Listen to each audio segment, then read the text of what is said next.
Lying and leaking, not leadership, best describes the former heads of the FBI. Exposing lies, revealing truth. Here's the deal with Deneen Borelli. Former FBI Director James Comey has tried writing a book he's called A Higher Loyalty, Truth, Lies, and Leadership. Nice try with the title there, Jim, but you're not fooling me. A more fitting title, How Low Can You Go? Lying, leaking, and scheming at the FBI. That title describes you and the people you selected to run the FBI. Let's review your record of twisting the truth and the system.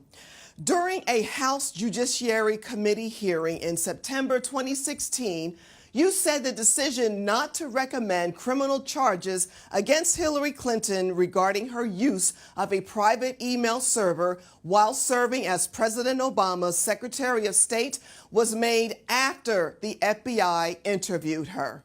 Director, did you make the decision not to recommend criminal charges relating to classified information before or after Hillary Clinton was interviewed by the FBI on July the 2nd? After. Seriously? She was interviewed by your people at the FBI for something clearly illegal, and you decided not to recommend criminal charges?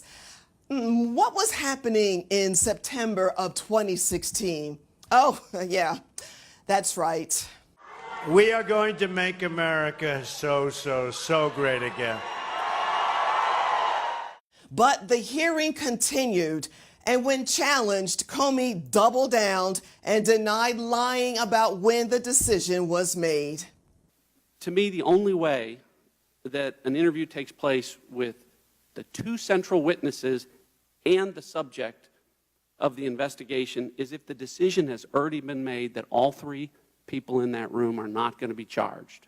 I know in our political life sometimes people casually accuse each other of being dishonest, but if colleagues of ours believe I am lying about when I made this decision, please urge them to contact me privately so we can have a conversation about this. James, your colleagues at the FBI did challenge your truthfulness. A letter from Senators Chuck Grassley and Lindsey Graham, based on interviews from your former Chief of Staff and the Principal Deputy General Counsel of National Security and Cyber Law, concluded Mr. Comey had already decided he would issue a statement exonerating Secretary Clinton. That was long before FBI agents finished their work. Mr. Comey even circulated an early draft statement to select members of senior FBI leadership. The outcome of an investigation should not be prejudged while FBI agents are still hard at work trying to gather the facts.